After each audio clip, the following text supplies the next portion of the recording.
وبركاته.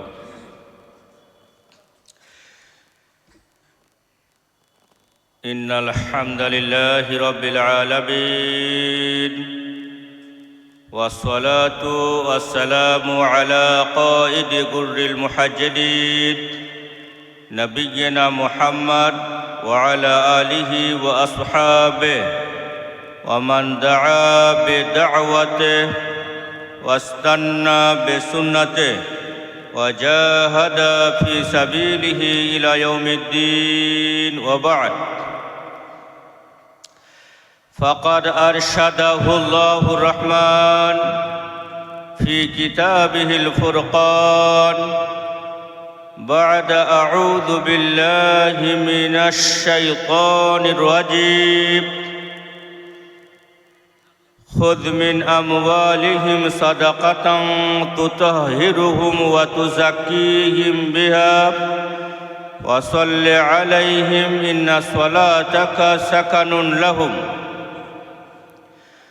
وأرشد نبينا محمد صلى الله عليه وسلم في حديثه المبارك ما رواه إمام المحدثين محمد بن إسماعيل البخاري رحمه الله تعالى في كتابه الصحيح عن أبي هريرة رضي الله تعالى عنه قال: قال رسول الله صلى الله عليه وسلم: من آتاه الله مالا ولم يؤد زكاته مثل له ماله شجاعا أقرعا له زبيبتان يطوبقه يوم القيامة ويأخذ بلهزمتيه أي صدقيه ويقول: أنا كنزك وأنا مالك. মণ্ডলপাড়া জামে মসজিদের কমিটি তথা মুসল্লি বৃন্দের ব্যবস্থাপনায় আজকের এই দিনী সমাবেশের সম্মানীয় সভাপতি, মঞ্চস্থ উলামায়ে কেরাম, সম্মুখস্থ উপবিষ্ট সমবয়স্ক বয়োজ্যেষ্ঠ ও বয়কনিষ্ঠ, পর্দার অন্তরালে সমবয়স্কা বয়োজ্যেষ্ঠা ও বয়কনিষ্ঠা, আবাল বৃদ্ধ বনিতা, জাতি ধর্ম বর্ণ নির্বিশেষে যারা আমাদের আলোচনা শোনার জন্য বসেছেন, আমরা সকলকে শ্রেণীগতভাবে যথাযথ অফুরন্ত আন্তরিক শ্রদ্ধা, অভিনন্দন ও সেনাশীষ জানাই। সব ধরনের প্রশংসা আল্লাহ রাব্বুল আলামিনের, অতঃপর আমাদের রসুল মুহাম্মদ সাল্লাল্লাহু আলাইহি ওয়াসাল্লামের উপর অসংখ্য অগণিত দরুদ ও সালাম বর্ষিত হোক। আল্লাহুম্মা সাল্লি ওয়া সাল্লিম ওয়া বারিক আলা আবদিকা ওয়া নবিয়িকা মুহাম্মদ ওয়া আলা আলিহি ওয়া আসহাবিহি আজমাইন। সম্মানীয় উপস্থিতি ও সম্মানীয় উপস্থিতা, আমি আমার নির্ধারিত বিষয় ইসলামে যাকাতের নিয়মাবলী সম্পর্কে কিছু আলোচনা করব। ক্বাবলা আন আতাকাল্লামা আলা হাযাল মাওদু' আসআলুল্লাহ আত-তাওফীক ওয়া সিদাদ লিআন্না মা তাওফীকি ইল্লা বিল্লাহি আলাইহি তাওয়াক্কালতু ওয়া ইলাইহি উনীব। আয-যাকাতু, যাকাত, it is an Arabic word. এটা একটা আরবি শব্দ। মানাহু আন-নুমা ওয়া তাতহীর। যাকাত এর আবিধানিক অর্থ আন-নুমা, এক্সটেনশন, টু এক্সটেনশন মানে বৃদ্ধি পাওয়া, ওয়া তাতহীর টু পিউরিফাই অর্থাৎ পবিত্রকরণ। তাহলে যাকাতের শাব্দিক অর্থ হলো বৃদ্ধি পাওয়া এবং পবিত্রকরণ।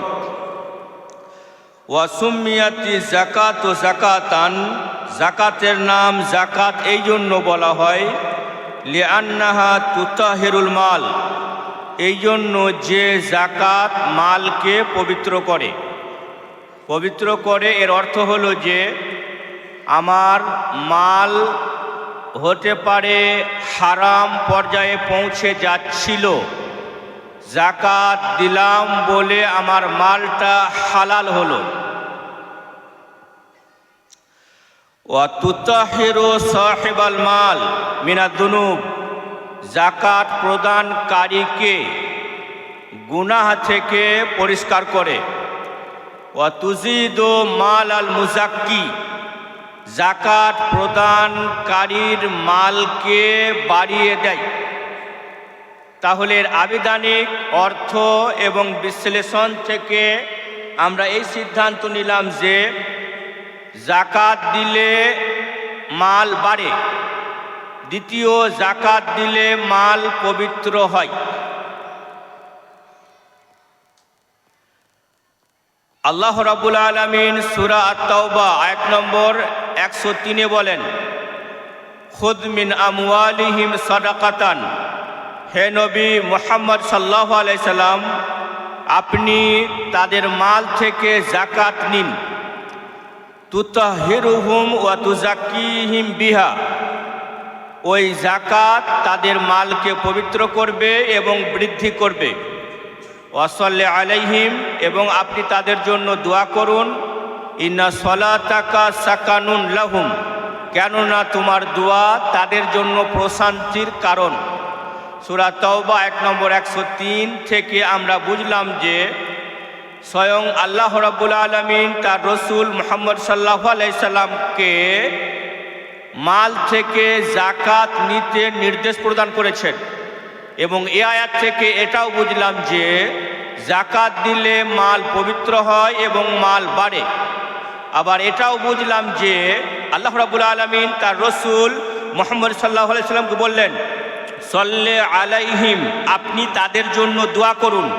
এটা দলিল যে যারা জাকাত প্রদান করেন নিয়ম অনুসারে আল্লাহ রাব্বুল আলামিনের নবী আমাদের রসুল মুহাম্মদ সাল্লাল্লাহু আলাইহি সাল্লামের দুয়ার মধ্যে পড়ে যান।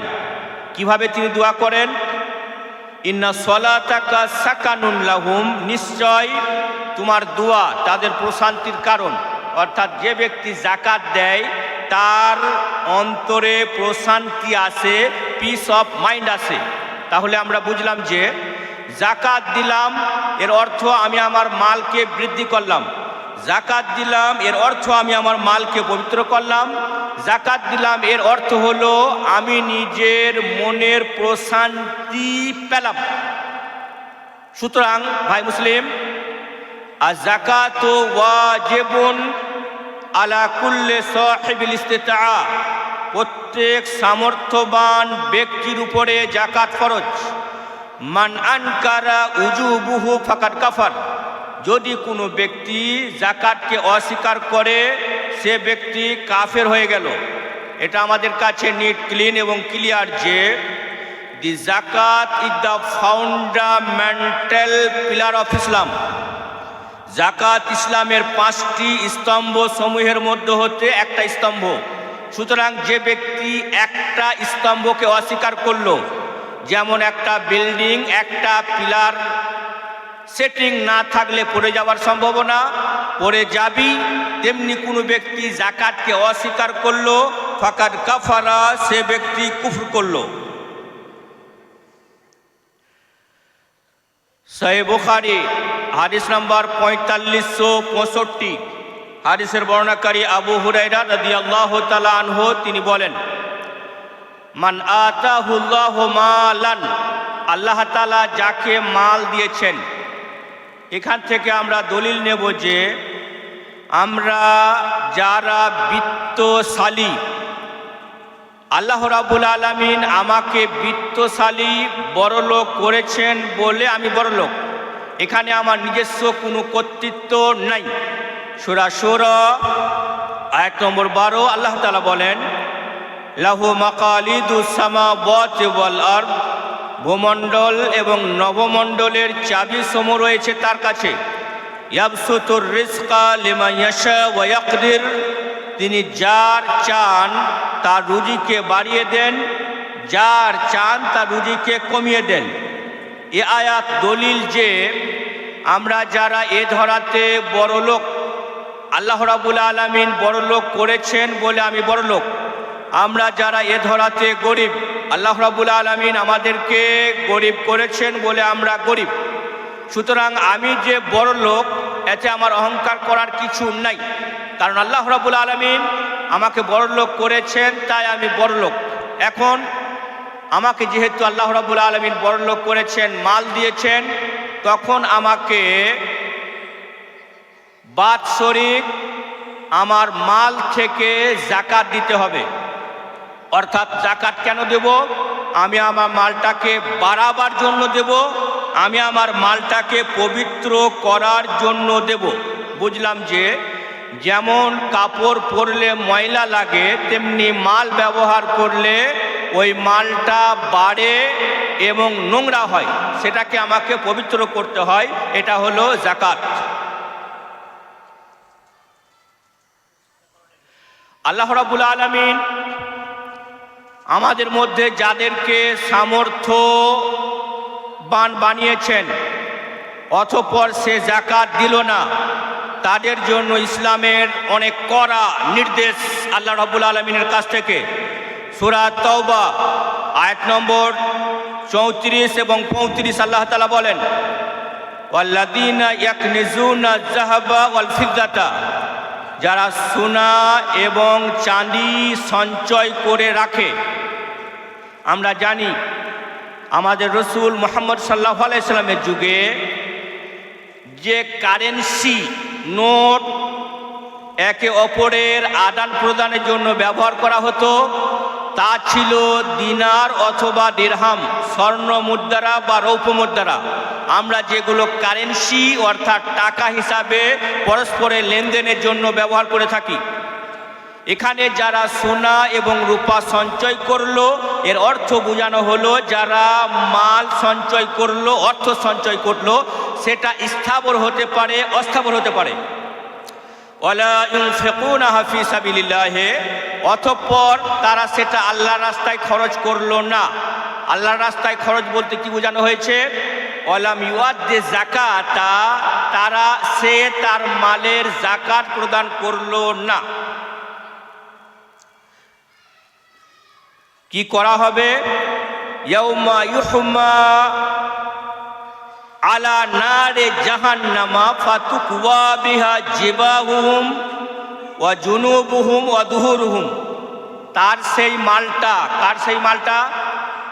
আমার ওই মালটা, যে মালটাকে আমি অনেক পরিশ্রম করে শরীরের ঘাম মাটিতে ফেলে উপার্জন করেছি, এই মালটা আমি যাকাত দিই নাই। ফলে কি করা হবে?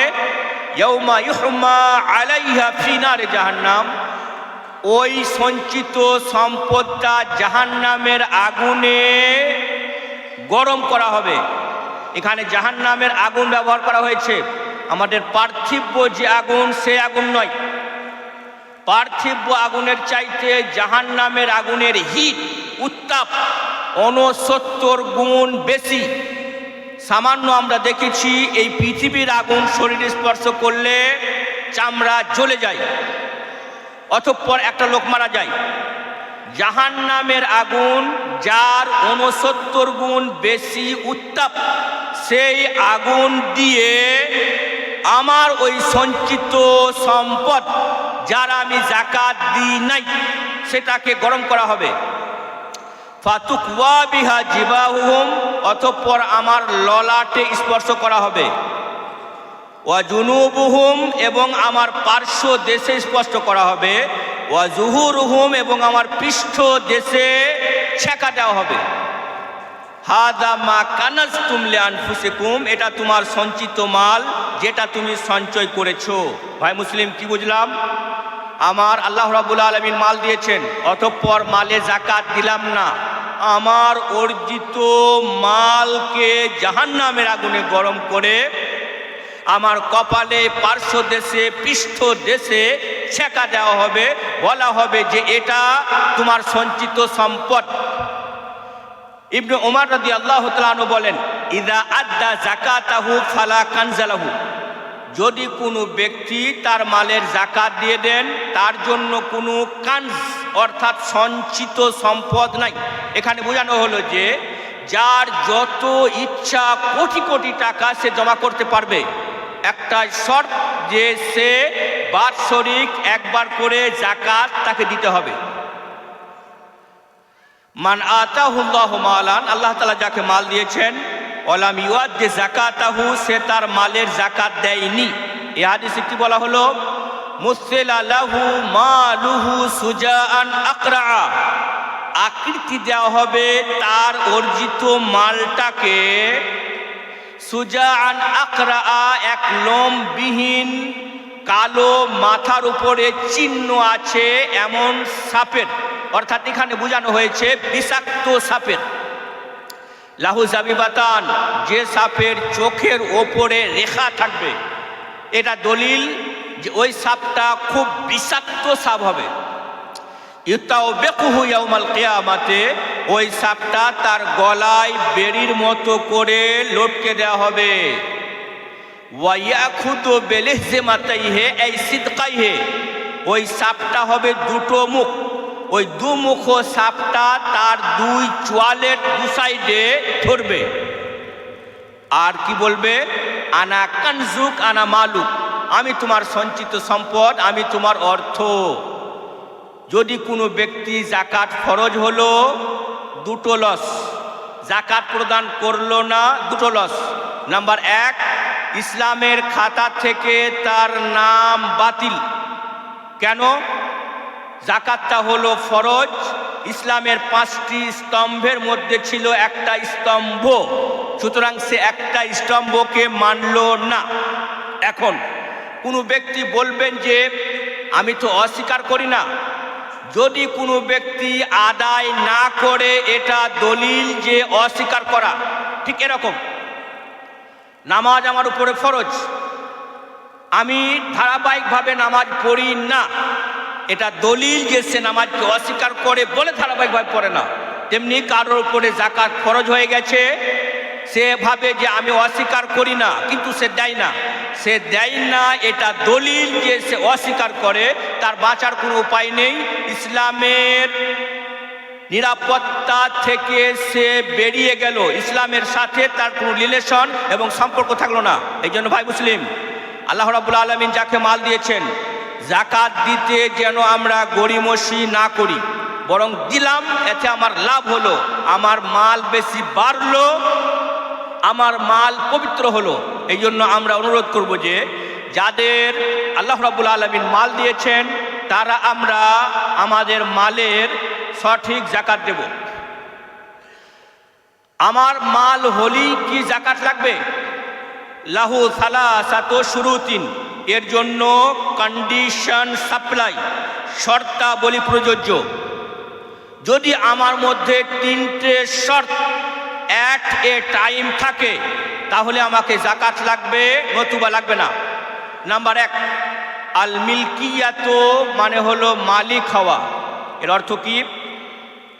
আমি বর্তমানে ওই সম্পদের মালিক। অনেক সময় মালিক হয় না, সেটা কিভাবে হতে পারে?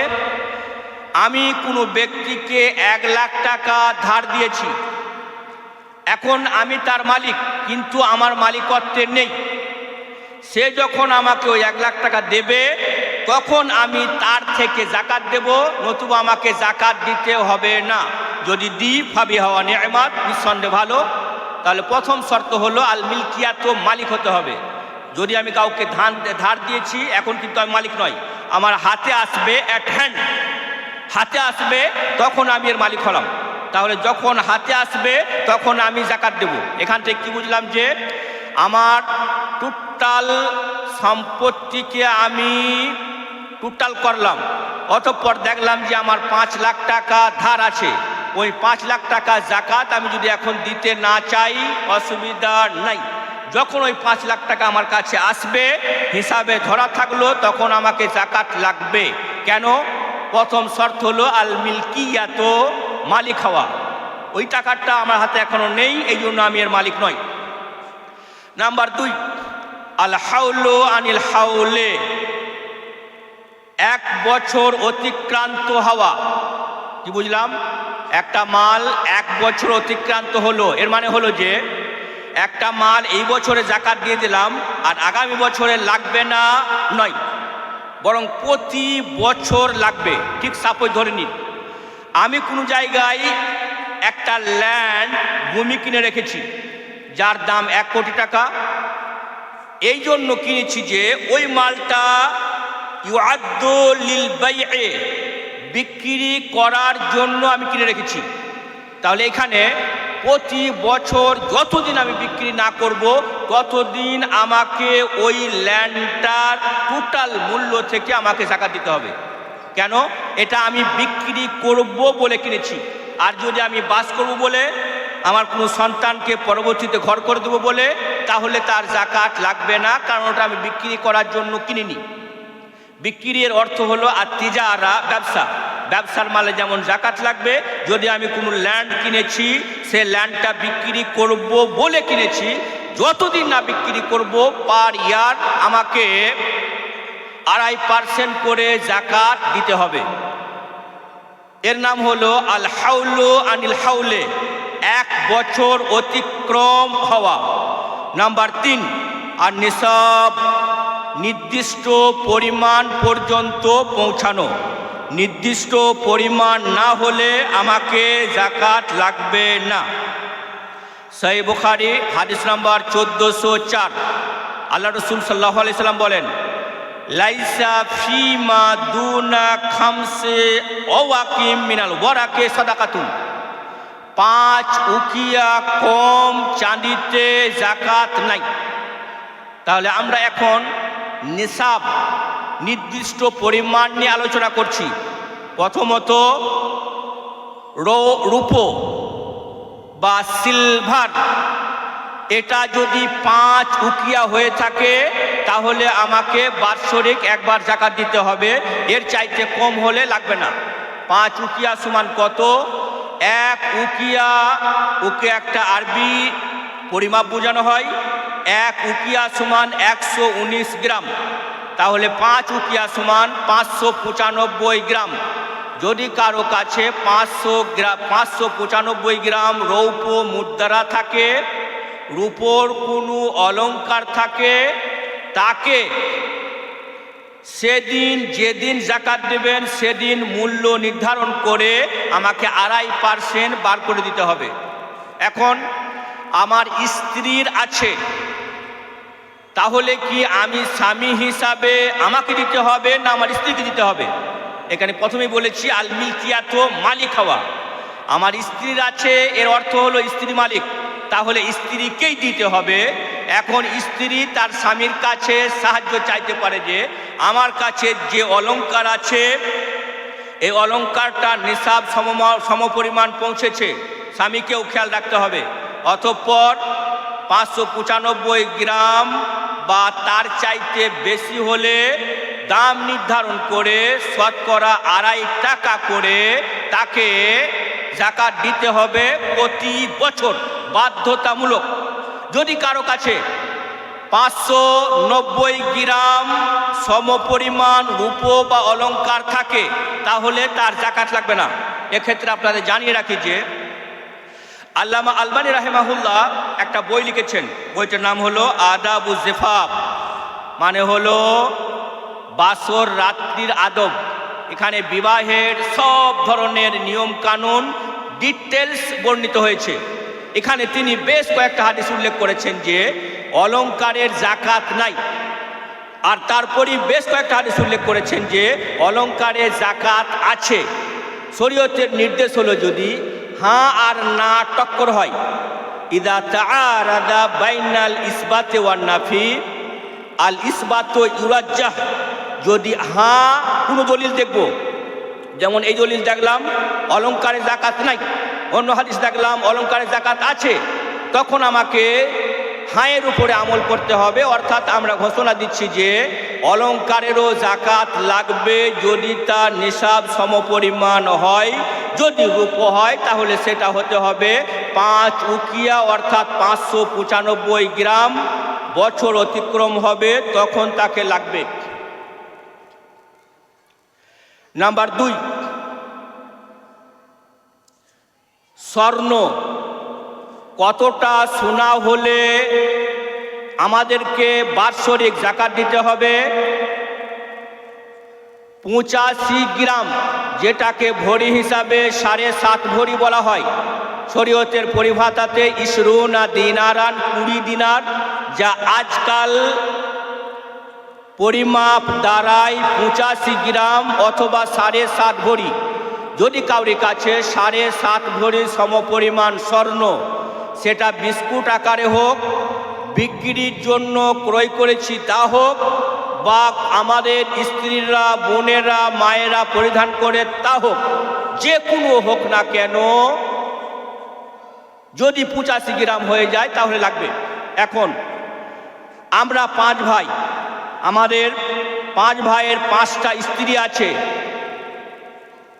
তাহলে কি 5 ভাইয়ের স্ত্রীদের টোটাল অলংকার এক জায়গা করে যাকাত দিতে হবে?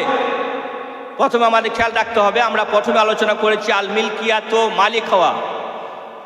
আমার ভাইয়ের স্ত্রীর কাছে যদি আমি স্বর্ণগুলো চাই, তাহলে তার স্ত্রী আমাকে স্বর্ণগুলো দেবে না, তাহলে বুঝলাম যে আমি মালিক নই।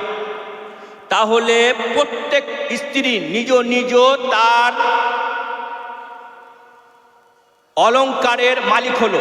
তাহলে মালিক হলো, এর অর্থ হলো যে সব স্ত্রীদের এক জায়গায় করে যদি 85 গ্রাম হয় তাহলে লাগবে, নতুবা লাগবে না, এটা নয়। বরং প্রত্যেকটি পার্সোনালভাবে, ব্যক্তিগতভাবে একজনের কাছে 85 গ্রাম অথবা তর বেশি স্বর্ণ থাকলো, সেটা যে কোনো প্রকার হোক, বিস্কুট আকৃতিতে, অলংকার আকৃতিতে, অথবা সঞ্চিত সম্পদ হিসাবে থাকুক না কেন, যেদিন যাকাত দেবেন সেই দিনের যা রেট, এখন ক্রয় মূল্য নেব না বিক্রয় মূল্য নেব? আমি বিক্রি করলে যে টাকা পাবো সেইটা, তাহলে ক্রয় মূল্য নয়, বরং আমাকে মালিক হতে হবে। এর অর্থ হলো বিক্রয় মূল্য। আমরা দেখেছি যে কোনো সোনার অলংকার যদি কিনতে যাই যত টাকা লাগবে, বিক্রি করতে গেলে আমরা অত টাকা পাই না।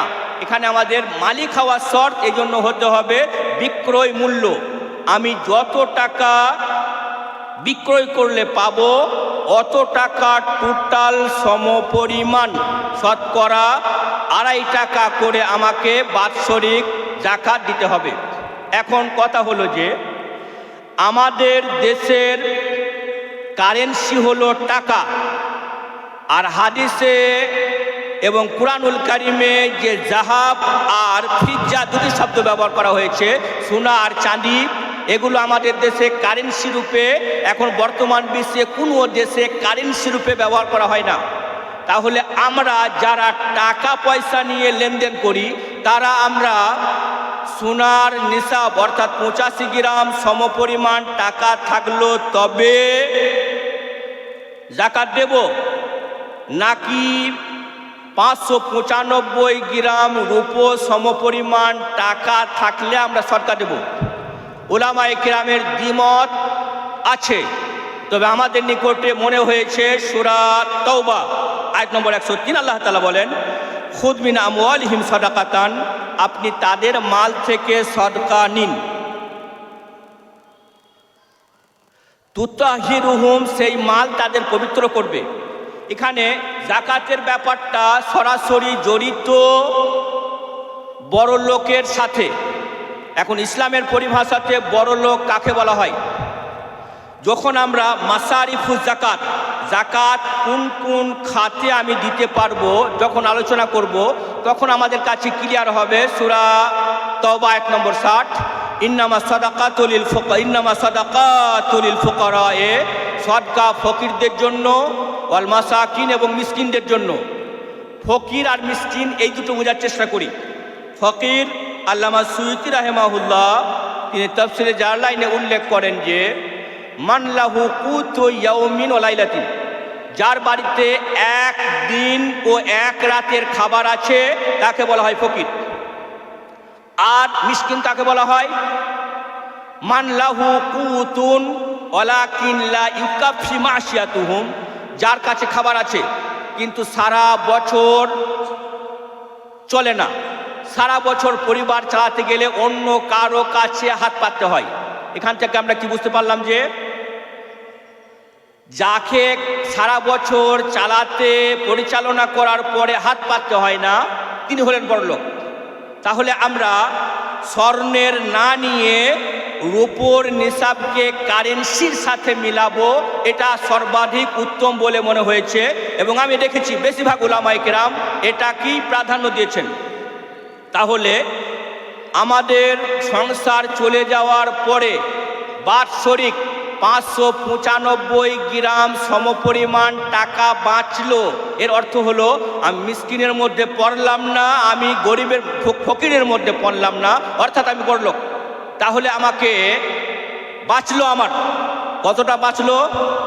যদি 595 গ্রাম আজকের আনুমানিক বাজার যদি 40 থেকে 50 হাজার টাকা হয়, তাহলে আমার সংসার চালিয়ে 40 থেকে 50 হাজার টাকা বাঁচলো। এর অর্থ ইসলামের পরিভাষাতে দলিল গুদল দেখলে বোঝা যাবে যে ও বড়লোক। কেন? তাকে সংসার চালাতে গেলে কারোর কাছে চাইতে হয় না, এবং সে উপার্জন করার পরে সারা বছর সংসার চালানোর পরে 40-50 হাজার টাকা তার উদ্বৃত্ত হয়। তাহলে ইসলামের নিরিখে সে বড়লোক। এই জন্য আমরা এই পরামর্শ দেব যে যদি আমরা রূপোর উপরে কিয়াস করব, এটা আকরাবিলা সহির নিকটবর্তী বলে মনে হয়েছে। যদিও আমরা এটা উড়িয়ে দিতে পারবো না যে নিসাব 85 গ্রাম স্বর্ণ, এটাও হতে পারে, এটাও কিন্তু আমরা উড়িয়ে দেওয়ার অবকাশ নাই। কিন্তু আমরা যেটা আলোচনা করব যে আমাদের সর্বদা সতর্কতা অবলম্বন করতে হবে। যদি কোনো ব্যক্তি জাকাত না দেয়, তার যে সতর্কীকরণ হাদিস কোরআনে বলা হয়েছে সেটা আমরা শুনলাম। সুতরাং আমরা কি করব? 40-50 হাজার টাকা অর্থাৎ 595 গ্রাম সমপরিমাণ টাকা আমার কাছে বাঁচলো, আলহামদুলিল্লাহ। তাহলে আমি কি করে দিই? এর জাকাত দিয়ে দিই। জাকাত দিলে কি হলো? এর অর্থ আমার মাল বাড়বে। তাহলে জাকাত দিলাম, অর্থ মাল বাড়বে। আমরা উৎসাহ প্রদান করব জাকাত দেওয়ার ব্যাপারে। কোনো ব্যক্তি জাকাত খরচ হয়ে গেছে, টাকা নেই, টাকার পরিবর্তে যদি কোনো ব্যক্তি কাপড় দিতে চায় বা ড্রেস দিতে চায়, তিনি কি দিতে পারবেন? সহিহ বুখারীর 1448 নম্বর হাদিস এর অধ্যায়ে ইমাম বুখারী রাহিমাহুল্লাহ মুআদ বিন জাবাল রাদিয়াল্লাহু তাআলা আনহুকে আল্লাহ রাসূল সাল্লাল্লাহু আলাইহি সাল্লাম ইয়ামানে পাঠালেন। তখন তিনি বললেন, ইতুনি বিআরদি সিয়াবিন, তোমরা পাঠাবে আমার কাছে কাপড়, ফি সাদাকাতে মাকানা সাঈরে, জয়ের জায়গাতে, অর্থাৎ জয়ের জায়গাতে তুমি আমাদের কি পাঠাবে? কাপড় পাঠাবে। কেননা আহওয়ানু আলাইকুম, কাপড় আমাদের বেশি দরকার। এখান থেকে কি বুঝলাম? আমাদের এখানে মেটিয়াবুরুজে বস্ত্র ফ্যাক্টরি, বস্ত্র উৎপাদন হয়। যদি কোনো ব্যক্তি চায় যে আমি টাকা দিলাম না, আমি টাকার পরিবর্তে বস্ত্র দিলাম, তাহলে সেটাও শরীয়তে বৈধ। মানে এখানে বোঝানো হয়েছে যে যা জাকাত ফরজ হবে তাতেই জাকাত না দিয়ে অন্য জিনিসে জাকাত দেওয়া যেতে পারে। তাহলে আমার টাকাতে জাকাত ফরজ, এখন আমি তা থেকে কাপড় থেকে দিলাম, এটা আমার জন্য বৈধ। তবে এখানে দামের ক্ষেত্রে খেয়াল রাখতে হবে, আমার বিক্রয় মূল্য যে দামটা আমি পাবো সেই দামটা আমাকে টোটাল করে সেখান থেকে আমাকে মাইনাস করতে হবে। এমন নয় যে আমি যে কাপড়টা বাজারে বিক্রি করতাম এর দাম হতো 200 টাকা, আমি এখন জাকাত দেবার সময় 300 টাকা হিসাব করে দিলাম, এটা আমার জন্য বৈধ নয়।